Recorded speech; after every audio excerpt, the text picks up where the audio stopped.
Hola, bienvenidos a Daniel en la historia por Cosmo Televisión. En sus venas forjó el linaje inca y español, perdurando un notable mestizaje. Hoy Francisca Pizarro conoce un poco más de su azaroso destino. Mestiza tenía que ser. Así es, ilustre mestiza, impetuosa y decidida. ¿Quién fue?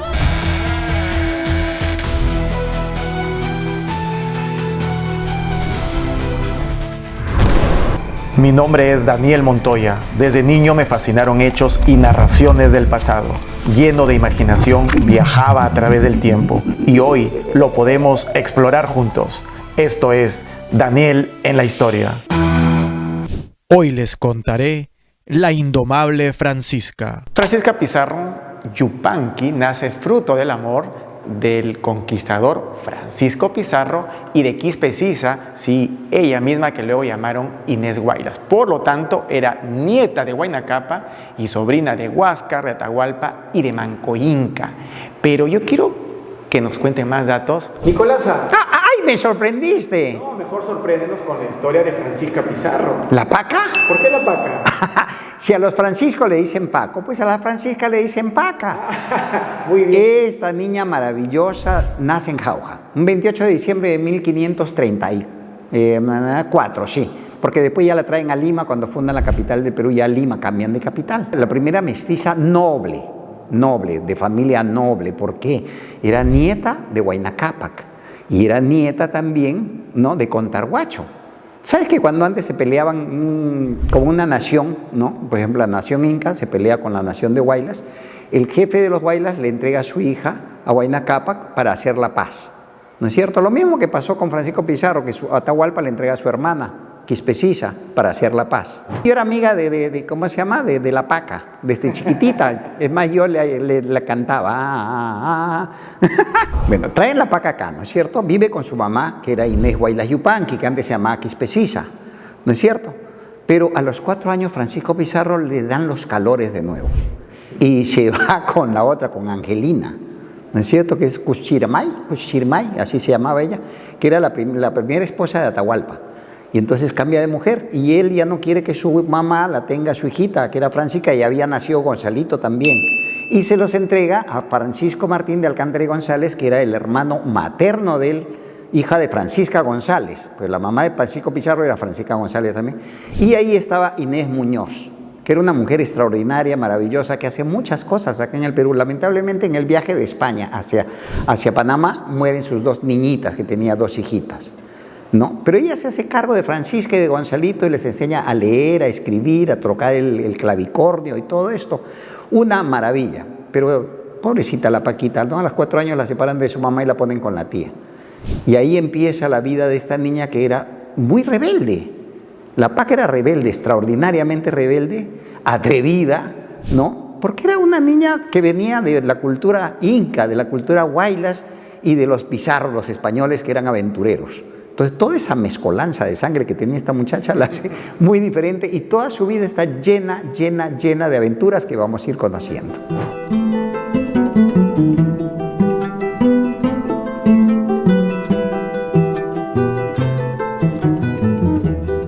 Tres años después, cuando ella tiene 7 años, viene la familia de Diego de Almagro, que había sido ya asesinado y todo eso, pero viene Almagro el joven y toma venganza. Y ahí matan a su tío, a Francisco Martín de Alcántara y González. 30 segundos después matan a su papá, a Francisco Pizarro. Pero felizmente estaba Inés Muñoz, que era una mujer encojonada, de verdad que sí, porque agarra a los 2 niños y los salva, ¿no? A Gonzalito y a la Francisca, a la Paquita. Y se los lleva hacia Quito para salvarlos. Más se pelea con todo el mundo, impide que los asesinen a ellos. Pero al regreso pasa algo más terrible todavía. Gonzalito, su hermanito, se muere en el viaje de regreso de Quito, ¿no es cierto? Y ahí la vida de Francisca empieza a cambiar mucho, todo empieza a cambiar, toda la responsabilidad de la familia Pizarro le cae solamente a ella. Francisca Pizarro tuvo una niñez distinta, una vida distinta. Desde los 7 años, cuando empieza su huida frenética a raíz de la muerte de su padre el conquistador, de su tío, y de prácticamente casi toda su familia. Ella va a ser escondida en un convento, luego se van a la ciudad de Trujillo, a Tumbes y a Quito, que por supuesto no existía Ecuador, era parte del virreinato del Perú. Luego va a volver a la ciudad de Trujillo.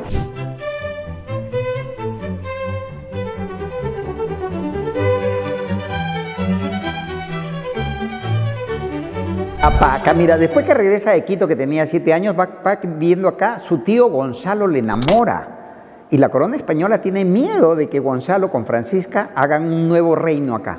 Y entonces la mandan a pedir. Pero antes que ella se vaya, tiene una broncaza acá porque le habían vendido unos terrenos y unas tierras que tenía ella en Quito.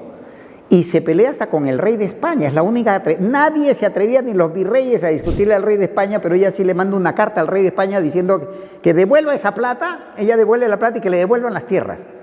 Nadie en toda la historia ha tenido realmente el valor de Francisca Pizarro de escribirle al rey y llamarle la atención y decirle que le devuelvan sus tierras. Cosa que el rey finalmente lo hizo, le devolvieron sus tierras, pero después la mandan a llevar a España. Ya ella tenía más o menos entre 16 y 17 años, con un hermano materno que no era reconocido por la corona española, ¿no? Que era Francisco Pizarro, que ya era el hijo de la segunda mujer de Pizarro, ¿no?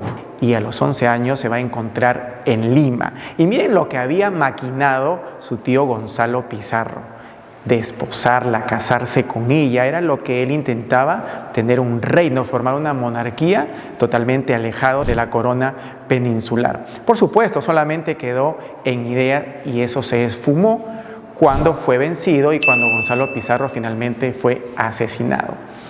Pedro de la Gasca, el pacificador, va a desterrar a la hermosa primera mestiza noble del Perú, Francisca Pizarro. Simplemente fue un destierro disfrazado de una invitación por el mismísimo Carlos V.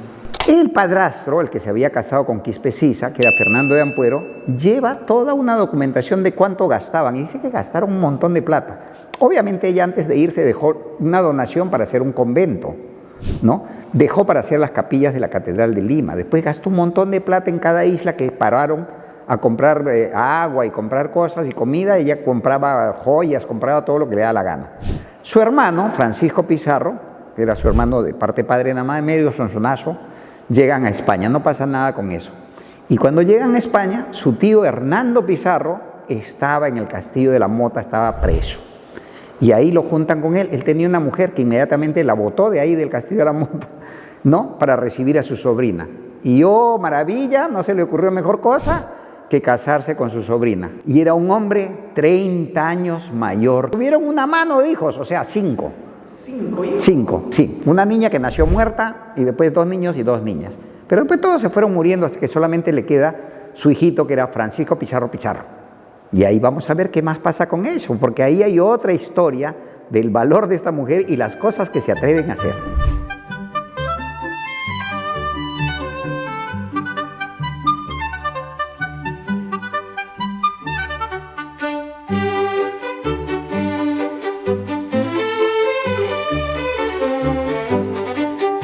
Cuando llega Francisca Pizarro a España, corría el año de 1551 y como nos lo ha contado siempre la abuelita Nicolasa, que es un libro abierto, sí, ella es verdad, se casa con otro de sus tíos, con Hernando Pizarro, y estuvo 10 años en el castillo de la Mota, 10 años viviendo con él, pero ¿saben para qué?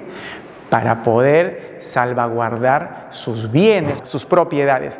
Crean el mayorazgo y el linaje de los Pizarros. Tienen 5 hijos y solamente les va a sobrevivir uno, Francisco Pizarro Pizarro, a quienes llamaban Pizarro Inca.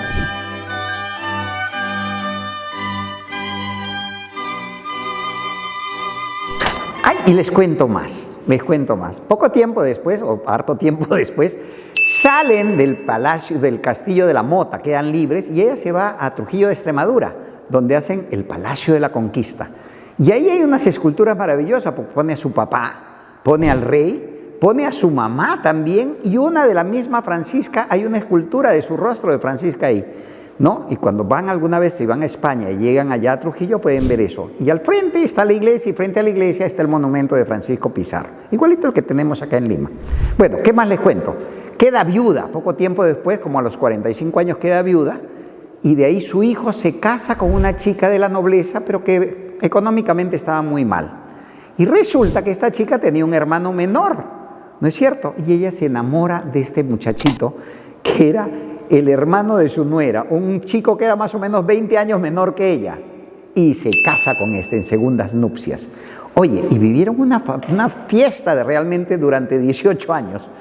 ¿Por qué? Porque mi querida Paca, mi querida Francisca Pizarro, muere más o menos a los 63 años, ¿no es cierto? Pero ella hacía fiestas alrededor de la corte española. Ella tenía realmente el valor para hacer lo que le daba la gana, hizo lo que le dio la gana, y aparte de eso, se hizo amiga de su suegra. Su suegra era tan solo 2 años mayor que ella, así que entre viejas se entendían. La vida de la Paca me hubiera encantado a mí vivirla. Por supuesto, Francisca Pizarro va a enviudar y se va a casar con un joven y muy apuesto. Pero además, ella tiene el gran palacio de la conquista en España. Finalmente, Francisca Pizarro muere un 3 de mayo de 1598. Posiblemente, cuando ella se casa en sus segundas nupcias, sería la primera vez que ella pudo elegir de manera libre. Me hubiera gustado vivir esa vida. Paca, donde quiera que estés.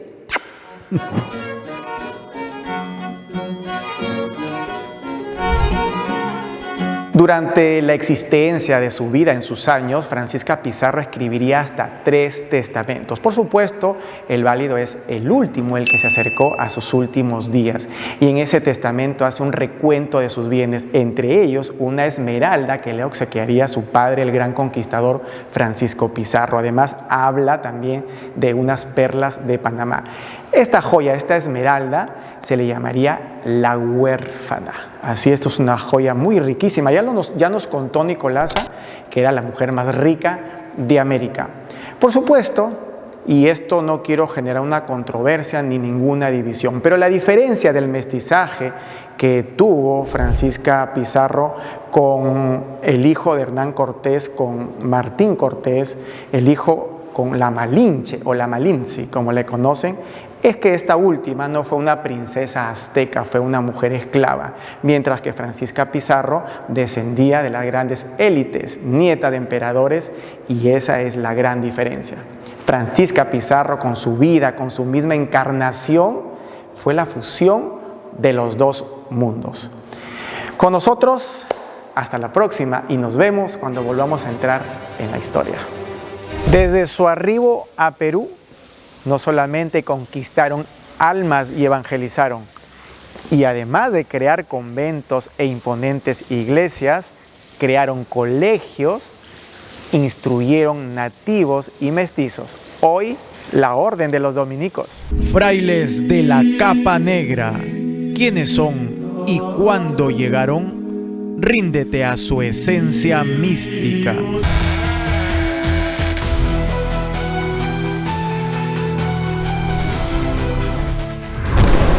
Mi nombre es Daniel Montoya. Desde niño me fascinaron hechos y narraciones del pasado. Lleno de imaginación, viajaba a través del tiempo y hoy lo podemos explorar juntos. Esto es Daniel en la historia. Hoy les contaré los predicadores.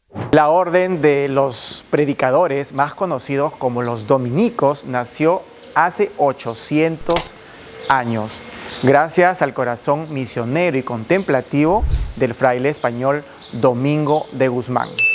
Los primeros dominicos que salieron de España en 1529 con destino el Perú fueron 6, y ellos fueron Reginaldo Pedraza, Alonso Burgalés, Pedro Yepes, Vicente Valverde, Pablo de la Cruz y Tomás del Toro. Cuando llegan al fabuloso imperio de los incas, solamente llegarían 2, Vicente Valverde y Tomás del Toro. Tomás del Toro se va a regresar a Panamá y va a ser nombrado obispo de Cartagena. Quiere decir que va a quedar Vicente Valverde con Francisco Pizarro. Vicente Valverde, el fraile, sería quien se entrevistaría con Atahualpa. Nosotros los dominicos nacemos en Europa, en Francia, al sur de Francia, en lo que se llama el mediodía francés. en 1216, es la bula de aprobación de la orden propiamente dicha, ¿no? Nuestro fundador es un español de Castilla, Santo Domingo de Guzmán. Estamos en todas partes del mundo, no solamente en América hispana, sino también en América anglosajona, ¿no? En Europa propiamente dicho, en todos los países prácticamente, en África, en Asia, incluso en países del mundo árabe. Vinimos con Francisco Pizarro porque esa era la ley de aquella época, ¿no? Entre comillas se venía a evangelizar, no se venía a conquistar. Por lo tanto había una ley que decía que toda expedición debería tener un clérigo que aconsejara, y además el clérigo tenía la obligación de representar a la corona, al rey y a la nueva religión. Por eso el encuentro de Atahualpa con Vicente Valverde.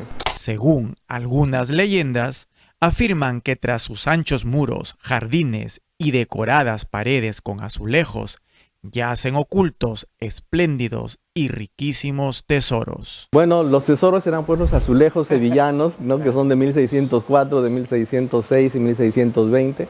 Las pinturas que vemos en la parte superior de este primer claustro son traídas de Sevilla, no son pinturas peruanas, porque son anteriores a la existencia de la escuela cusqueña como tal, ¿no? Y bueno, será la construcción en sí misma. Muchos de nuestros conventos, por ejemplo, son después de las otras órdenes, porque éramos tan incómodos ante la autoridad política del virrey en aquella época que simplemente no nos tomaban en cuenta. Y por presiones ya nos terminaban dando los solares que correspondían.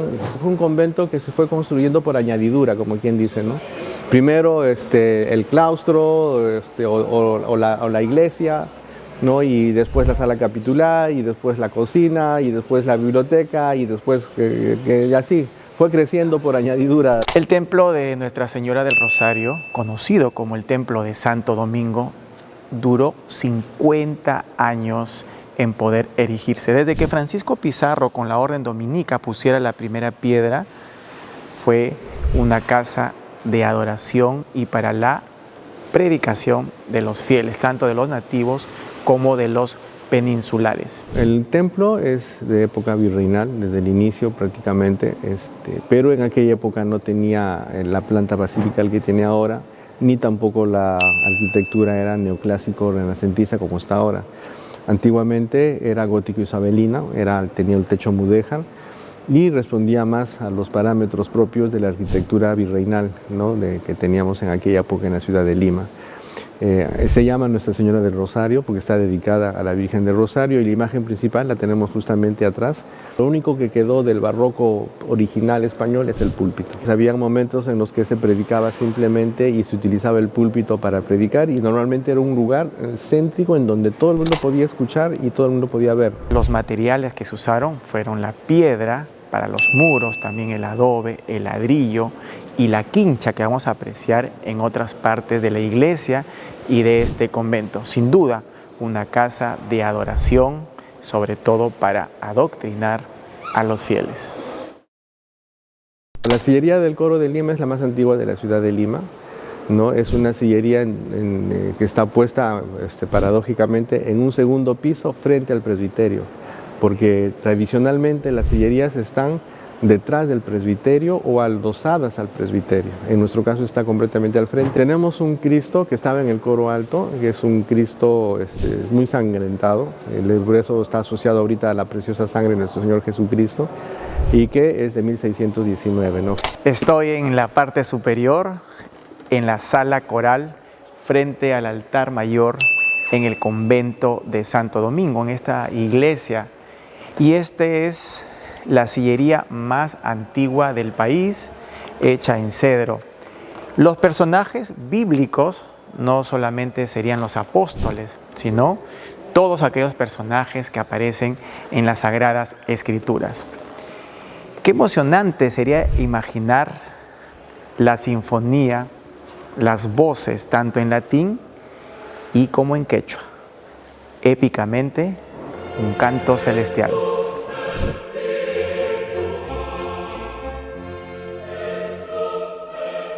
Nosotros somos una provincia independiente desde 1540. Quiere decir que mientras que el Perú todavía era un virreinato, nosotros como orden ya éramos como cualquier provincia europea. Por eso necesitábamos fundar nuestro estudio general. Y en base a nuestro estudio general se funda la Universidad San Marcos porque se le cambia de nombre, se le saca de los claustros y se le convierte de esa manera. Y además tuvo todos los privilegios que tuvo la Universidad de Salamanca. Esta es la histórica sala capitular. Sería el génesis de la Universidad Mayor de San Marcos, la decana de América, porque la Orden Dominica creó esta universidad y aquí serían las primeras clases, la de estudios generales, por iniciativa de Fray Tomás de San Martín en 1551. En esta sala también se leería la Real Cédula dictada por el emperador Carlos I o Carlos V del Sacro Imperio Romano Germánico. Aquí otorgarían el funcionamiento de esta pontificia universidad real en la ciudad de los Reyes. Después, mucho más adelante, se haría un sorteo y pasaría a llamarse Universidad Mayor de San Marcos. Los dominicos, siempre preocupados e interesados en la fe y en la cultura, crearían otras universidades como la de San Antonio de Abad en el Cusco en 1692 y, por supuesto, ya en la época contemporánea, la Universidad de San Martín de Porres, que por cierto es mi alma mater. Aquí también la Orden Dominica solucionaba y trataba problemas, no solamente eclesiásticos, sino también en beneficio de los nativos y de la población en la ciudad de los Reyes. Como Santa Rosa de Lima era terciaria de ese convento, ella no era monjita, ella era una laica, y San Martín es un hermano lego de este convento, que es un fraile, igual que yo, solamente que es un fraile no clérigo.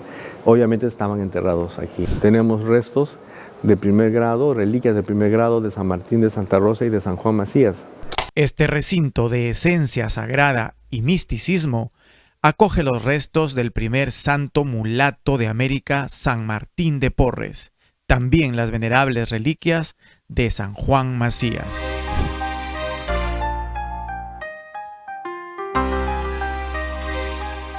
Hago donación de mi cuerpo a mis hermanos dominicos.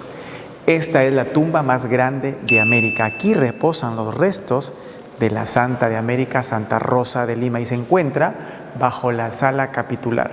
Y en este extremo de la capilla dedicada a Santa Rosa de Lima podemos encontrar un osario de los tantos que aún está por descubrirse. Según testamento, la coya Isabel Beatriz de Loyola pidió ser enterrada en Santo Domingo. Entonces habría que descubrir a qué cofradía pertenecía ella y ver los planos antiguos en dónde está esa cofradía y hacer excavaciones ahí para ver si la encontramos. Aquí están las criptas de la familia Aliaga y de la familia Agüero. Todas las iglesias, las parroquias, los conventos, los monasterios eran cementerios. Y las personas, con el afán de enterrarse en tierra sagrada, buscaban pertenecer a una cofradía. Según las tradiciones de los padres mayores, debajo de la basílica hay otra iglesia. Está compuesta por criptas que están ahí listas para ser descubiertas en algún sentido. Por eso es que acá vinieron frailes de muchas provincias, no solamente vinieron españoles. Éramos como una especie de provincia misionera, ¿no? Que venían motivados por la evangelización, por lo que se decía, lo fantástico que se encontraba en estas tierras, muchos se motivaban, ¿no? Y el requisito era tenía que aprender el quechua. Si no aprendían el quechua no podían venir, porque había que evangelizar en quechua.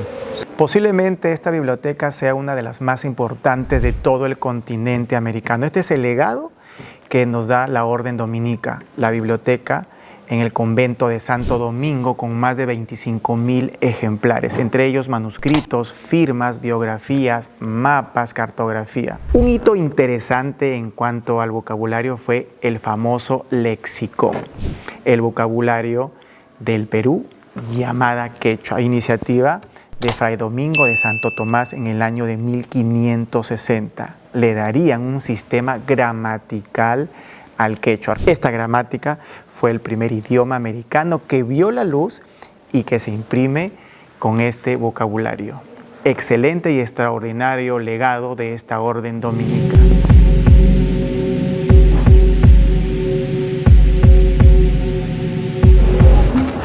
Estoy en lo más alto, prohibido para los que tienen vértigo o los que les da fobia a las alturas. Voy a revelar algo. Uno del equipo está aquí un poco metros hacia adentro de la torre de esta cúpula porque tiene un poco de miedo a las alturas. Esta es la parte más alta. En algún momento fue la torre más alta de la ciudad de los Reyes y hoy sigue siendo el campanario más alto de la ciudad de Lima. Y desde aquí, según las crónicas, se divisaban los barcos que llegaban al puerto del Callao. Con los terremotos habrían sufrido destrucción, pero el virrey Amat la va a reconstruir. Esta torre está coronada con el ángel del juicio final.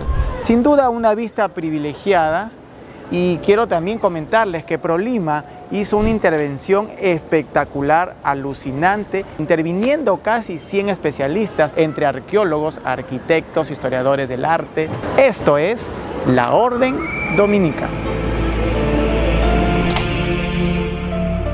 Después de un terremoto, creo que fue el de 1940, lo reconstruyeron menos un cuerpo.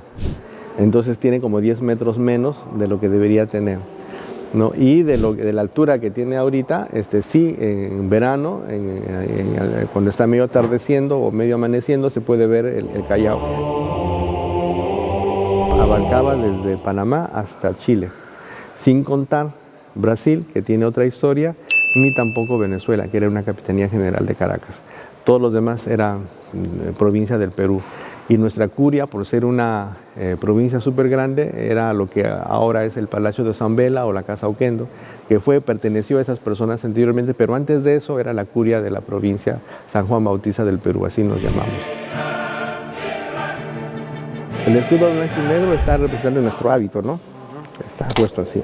El escudo básico es el capote, que es básicamente la representación de un fraile. Veritas es un lema que está desde los padres de Santo Domingo, porque veritas significa que tienes que ser fiel a la verdad revelada. Veritas, la verdad te hará libre, síguela. Durante casi estos 800 años de existencia en el mundo de la Orden Dominica y 500 años en el Perú, han moldeado la fe. También han sembrado la educación a través de la fundación de escuelas y universidades y épicamente gestaron los derechos humanos. Las aportaciones a la historia de la humanidad se basaron en los campos de las artes, de la filosofía, de la ciencia, la mística, la teología. Y todo ello se resume en su escudo y en su lema, la verdad en todos los sentidos. Nos vemos en la próxima, cuando entremos en la historia.